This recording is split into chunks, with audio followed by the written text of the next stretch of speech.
Welcome and thank you for tuning in to the Visit the North East of Scotland podcast with me, your host, Jacqueline Vandenacker. In today's episode, we're speaking with drinks producer Claire Rennie. Claire started her company Summerhouse Drinks back in 2014, followed shortly by Walter Gregor Tonics, one of the first Scottish-made tonics available. Both brands are known for producing high quality and interesting flavour combinations in the soft drinks and tonics market. Using only natural ingredients and preservative-free, Claire has built a fantastic reputation in the drinks industry in Scotland.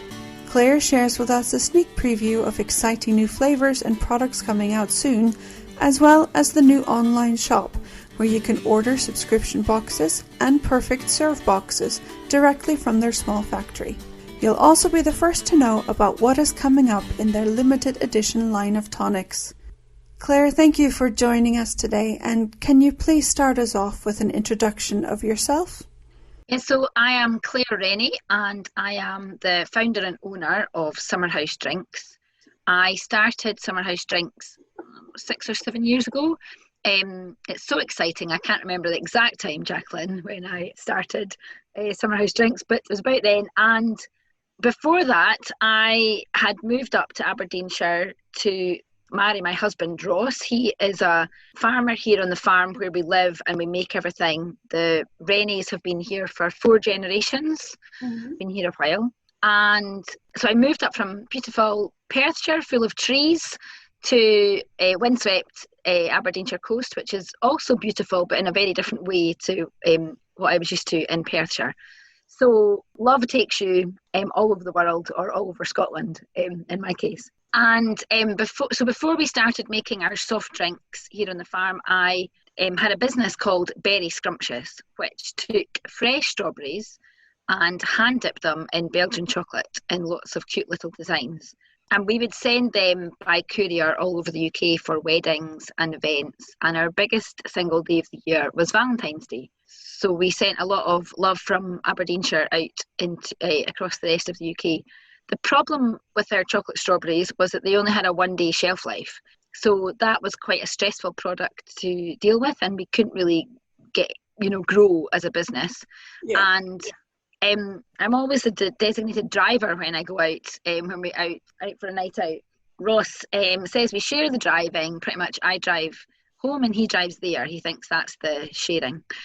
Yeah, so I couldn't find any nice soft drinks that I liked. I'm a big stickler for not using sweeteners and not using artificial colours or flavours or preservatives. And much as I love our national drink, Iron Brew, when you look at the side of it and the ingredients list, you need a chemistry degree.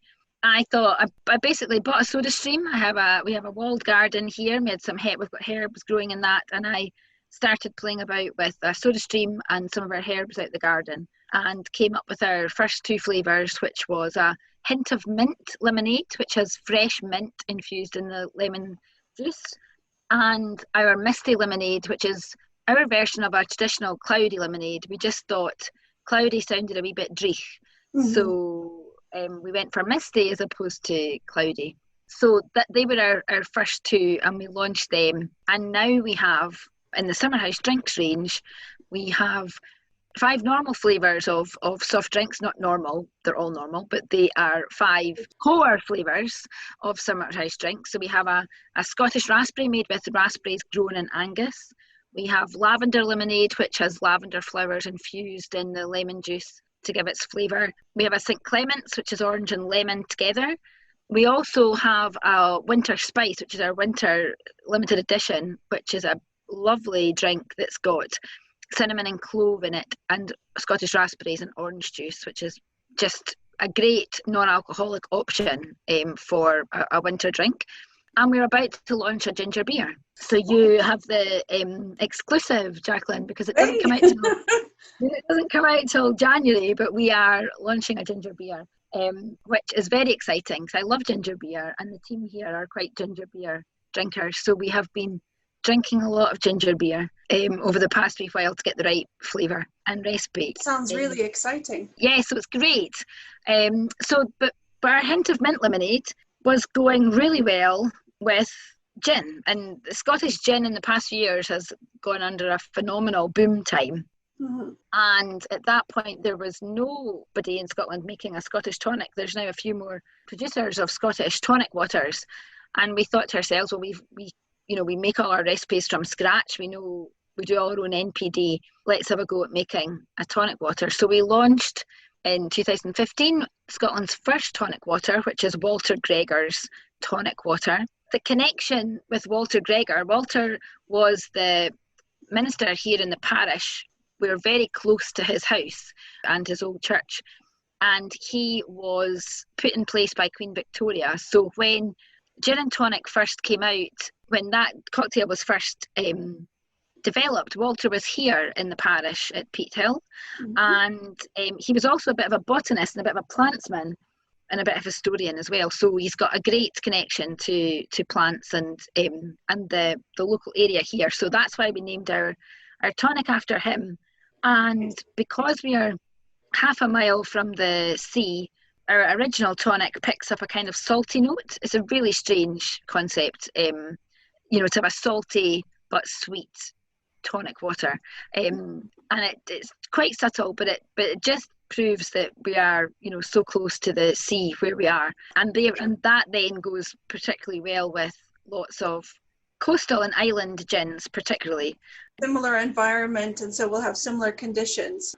Yes, exactly. So anything that's produced in similar conditions, coastal or island, or has a seaweed base, goes so well with our tonic. I mean, it does work really well with lots of other tonics as well, but for that sort of wow factor, that's the kind of gins. That's only one of the reasons that your tonic is different. You also change the effervescence of it, don't you? We don't use any artificial colours or flavours or particularly preservatives. So in order to get a shelf life on our product, we pasteurise all our bottles once they've been filled and capped in a massive water bath, and gives it an 18-month shelf life.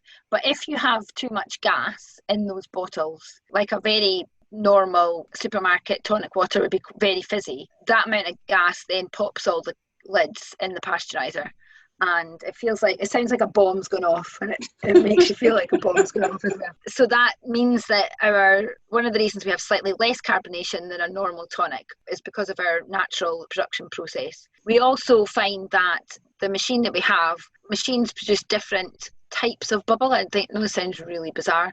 Our machine produced quite a big round bubble, as opposed to lots of little hard bubbles. So again, we call it a softer bubble that Walter Gregor has, and that means that lets the gin really flavour come through, as opposed to overtaking the gin and tonic overall. You flavour some of your tonics as well. I've tried quite a few of them, and they have a very strong flavour, whether it's the cucumber or the cinnamon and apple one was one of my particular favourites, and I've had that both with gin and with whiskey, and it's a great cocktail that way. But how do you manage to get your flavours into your tonics? First of all, we've got 4 flavoured tonics. So we have a Scottish raspberry, we have a mint and cucumber, apple and cinnamon, and spiced, which is we're making a lot of at the moment because it is cinnamon, clove and orange. Basically, Jacqueline, we're making everything from scratch. So the components of the spice tonic, for example, is fresh orange zest. And I'll not tell you how many zesters I've gone through in my life to try to find the best one for the amount of fruit we zest. So fresh orange zest, cloves and cinnamon sticks, all in a hot infusion. So there's no flavour bottle comes, a small flavour bottle comes and it's clear and it's already got the flavour imparted in it by a flavour house somewhere. We are, making everything from scratch. So the flavours are quite fresh tasting. You're not having to add a chemical preservative that might cloak that flavour. So our apple and cinnamon has cinnamon sticks in a hot infusion and fresh apple juice, not from concentrate.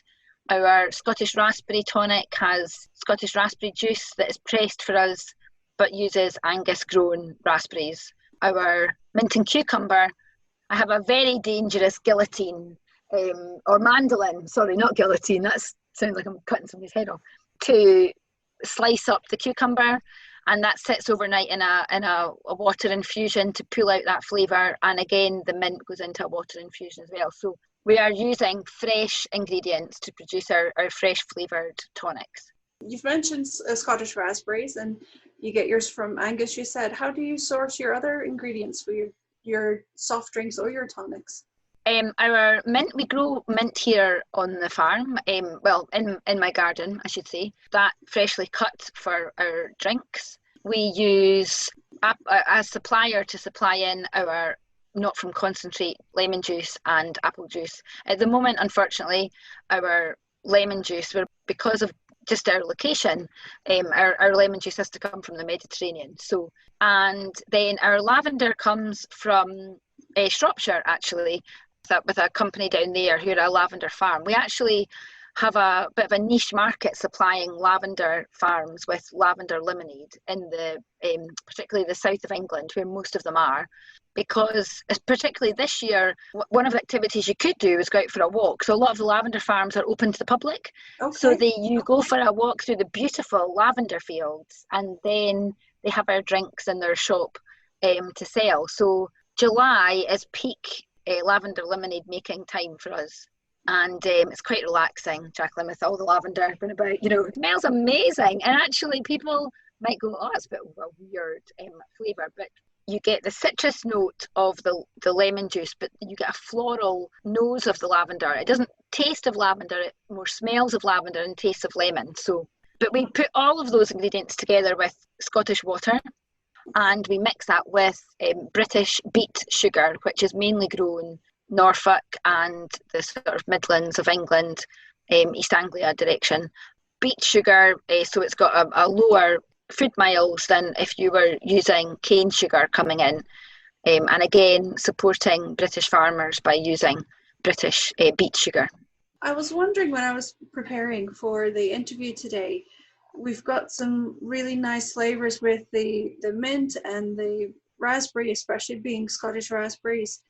Could we think of any other flavours or taste that would suggest Aberdeenshire? Is there any kind of other fruit or combination that you could use to highlight Aberdeenshire? One of the products that I'm trying not to give away too much, but we have a subscription service now for our tonic water, Jacqueline. So every month we'll either have a seasonal or a limited edition tonic. And one of the options we are trying to develop is a gorse, or it's also called Whins, but a gorse tonic. There's quite a lot of gin uses gorse, and it picks up, when we do it in a soft drink, it brings out a sort of coconutty flavour. Mm-hmm. So probably Malibu would work really well with it. But yes, I think, I know that's particularly Scottish, but in Aberdeenshire we have less trees and more gorse. Mm-hmm. So I think that I think that particularly says Aberdeenshire to myself. Yeah, it would. And it's quite a tricky product to harvest because they're very prickly bushes. Yes, it would be. I think I'm going to just rope in my 11-year-old daughter who's got small hands to do that one. And I think you need a lot. When I take people out on tours, particularly in the late spring, early summer, when gorse tends to be in its full, and there's a bit of heat in the sun, and you walk past these shrubs, and it is just like being on a Hawaiian holiday. That smell of coconut and suntan lotion that sometimes people associate with it. Can you tell us more about your subscription service? Because that's a whole new offer that you're putting out just now, isn't it? Yes. So this is so exciting, Jacqueline. This is the thing that has kept me sane through COVID, I have to say. At the start of COVID, everybody was in a rush to get online. We have always resisted sending out our drinks online because I didn't want to add more bubble wrap to the world. And you have to, pretty much with glass bottles, they need to be individually wrapped and spaced out and really well protected. So it's quite a challenge. So I had this concept that I've been working on. It was kind of in the back of my head for a while. At the start of COVID, we had time to put it together. So it's a concept where the bottle is held in a cardboard frame. So I made this up one day, and I just threw it, pushed it off the edge of the table. And lo and behold, nothing broke. I was like, wow. Well, so I took it to our packaging supplier, Petrivi Packaging. They looked at it, and at the same time I secured a COVID business interruption grant to develop it. March till August, we lost 60% of our sales because of cafes and hospitality being shut. So we were looking very much to that terrible word, which I've come to hate, but signifies the sheer pivot. We were all, I think we've all been trying to pivot, Jacqueline, haven't we? I was successful in getting this grant. Pitrevi have worked amazing things on taking my box of cardboard and turning it into a really fantastic, simple to assemble concept that basically holds the bottles in place in transit in cardboard. So it's fully recyclable from your door, normal recycling. And obviously you've got your glass bottles there, which are all recyclable as well.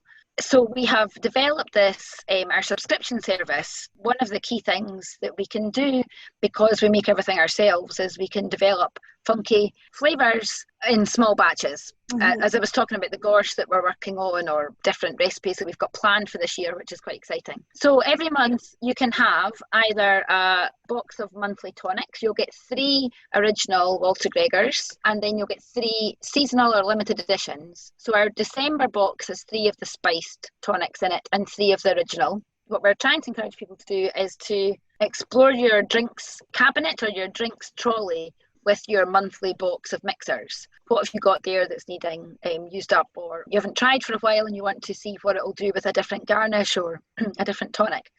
But if you don't have a big drinks cabinet, we also have the perfect serve box, Jacqueline. So every month you would get a 20 cl of the spirit that we would pair with our monthly mixer. So for December, you can order the perfect serve box with 2 Walter Gregor's original tonic, 3 of our spiced tonic, and a 20 cl of the Botanist gin. The Botanist is fantastic with Walter Gregor's original. From Islay, it picks up that coastal note, but it also can transform into a Christmas drink with our spiced tonic. So that's the sort of perfect serve option. Yeah. That sounds like a great Christmas gift as well. Yes. Well, you can either subscribe somebody for monthly, bi-monthly or quarterly, or, Jacqueline, you can just buy the box. There's a try a box option on there. If you want to pre-order just one of the boxes, you could send that with a gift message. We work on a pre-order system for our monthly boxes. It's easier for us to manage and to plan. You would pre-order, and then that'll get sent out the 15th of December or the 15th of each month. And if you subscribe, it'll just arrive at your door. Has there been a lot of interest so far in your subscription service? Yeah, we've had a great interest, Jacqueline. We've only launched last week, so I love seeing all the orders coming in. It's a great boost. The exciting thing for Christmas is that monthly standalone box as well, that you don't have to order the subscription. You could just order the box to trial it and send that as a gift. But I think the other thing that we'll probably will help people out with is all the people who've forgotten to get a gift for somebody and it's too late to get anything sent to them. We can still take orders right up to Christmas Eve and send an email with either a gift voucher or a subscription for someone else. So we can help you right up till probably Christmas morning, actually. You can probably still order for all the really late Christmas planners. And I think as well, it's the gin aficionados. It's quite difficult to sometimes buy for a gin aficionado because you don't know what gin they've got, and you don't know if they're going to like the gin that you're going to buy them. So if you subscribe for them or even buy them a monthly box on its own, then at least then they've got the tonics to play about with what they've got already. We've got some, I'm not going to tell you what it is, Jacqueline. We have something really special planned for January for Burns Night. Okay. That's too big a secret to give away today. That's all right. We'll just have to follow you on social media and make sure that we're all aware of what's happening in January when you announce it. Great. So in the last few podcasts, we've been speaking about food and drink, obviously in Aberdeenshire. And I just want to touch on some of your food memories and some of the things that you really enjoy about Aberdeenshire. You moved up from Perthshire.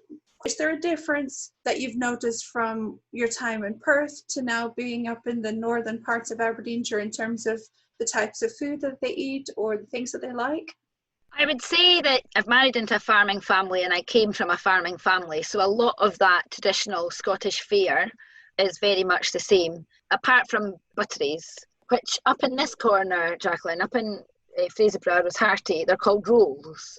That's even more confusing. So when I first arrived up, Ross's gran asked me to go to the shop to get some rolls. So I went and got what is called morning rolls up here, which is or a bap, that type of roll. Yes. But I came back and she's like, no, I asked you to get rolls. And I said, but I've got rolls. But no, she meant butteries. So learning the differences. Also, there's a big difference. I don't know where the change is of the word, but in Forfar, where I worked for a while in a potato company just outside Forfar, and Forfar's obviously very famous for its bridies, a bit like a Scottish version of a Cornish pasty. But I don't know where the change is, but up here they're braddies. So in the butchers and the baker shops up this corner, they're braddies. I wonder if it's the bridge of D. Is it the D that makes the difference between a bridie and a braddie? I'm not quite sure, Jacqueline. No, but it's hard to know and hard to pin down sometimes where these changes take place. But that so I think a lot of the food is the same, but the names are different. And what is one of your favourite traditional dishes that you still enjoy? Is it really? It's probably quite sad. I really love mince and tatties. That's it's easy to make. If you get it right, it's amazing. It's good. Get some carrots in there, and it's really simple, and it's not fussy food for the whole family. That would be one of my favourites. I'm also, there's some amazing little coves on our part of the coast that goes from Fraserburgh along to Gardenston or Gamery, along to Banff, is just full of little coves and hideaway sort of beaches. And I think some of the best food has been, I'm walking. You can walk from New Aberdare Beach over the top of the hill down into Pennin, which is famous obviously from Local Hero. And in the summertime they generally have a little coffee hut on the harbour. And I think the best cup of coffee and bit of carrot cake I've ever had was after the 3-mile hike over the hill, sitting on the harbour at Pennin, having a coffee, watching the waves come in. But I think the other thing that's amazing about this corner is just the fish, the sea fish, the seafood and the fish. I wish I liked fish more. I'm not the biggest fish fan. I'm quite difficult to get past a fish supper and a prawn cocktail. Jacqueline, that's on my to-do list to improve my fish knowledge. But I think we are a bit spoiled up in this corner. It's not till you go further away that you really realise how good the fish that's on offer in the restaurants and even the fish and chip shops. Well, you are in the heart of it because you have the fish in Macduff and then in Fraserburgh and in Peterhead. So you're surrounded by it, unfortunately, if you don't like it very much.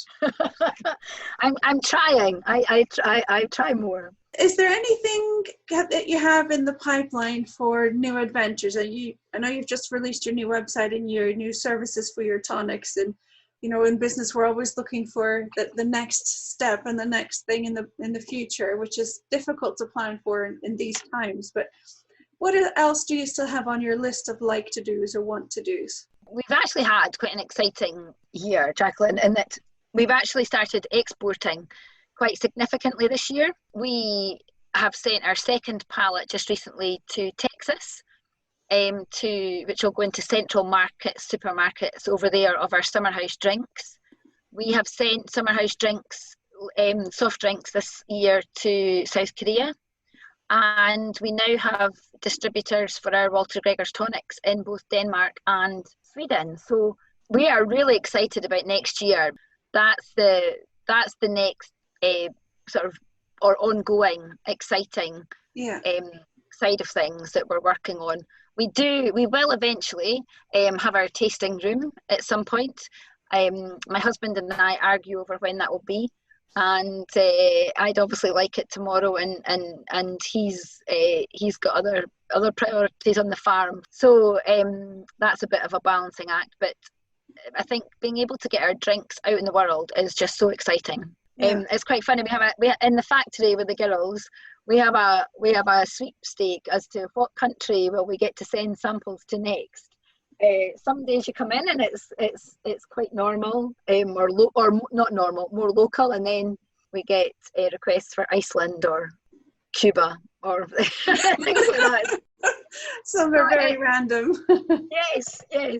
Gosh, well, I have visited your factory, was it last year, and had a quick look at it. You're right, it's not a very big premises. So if you're going to keep exporting, then the next step, I guess, will have to be expansion as well.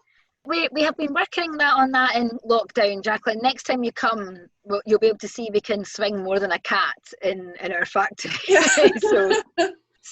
So that's and a bit of a sort of a rejig of use of space as well. So we have the capacity now to be able to do our export orders and our increasing UK orders as well. So yeah, it's really exciting. Is there anything else that you could think of that you'd like to share with the listeners to the podcast? I just, for particularly our UK customers and people who buy our drinks and know our drinks, I just want to say thank you for everybody who's bought, because it has kept us alive this summer, you know, or this whole year with COVID. It has been fantastic, the response that we have when people buy our drinks. And if people know that we have a small team and everything's made with a good bit of love and attention and care, then that's really super. Yeah, well, I'll make all this information available on a blog post as well, which is on our website, and I'll put links into Walter Gregor and Summerhouse, and make sure there's plenty of nice pictures of your tonics, so that'll entice everyone to dust off their drinks cabinets and try something new. So thank you very much, Claire. I appreciate you taking the time out to speak to us, and I'd look forward to hearing more exciting news in January as well, and good luck with your subscription service and the run up to Christmas, which I know is always chaotic. Thank you, Jacqueline. Thank you so much, and I look forward to you having a really busy 2021 with buses full of visitors, showing them off the best. You do such a great job to show off our corner of Scotland. It'll be great to get people back, won't it?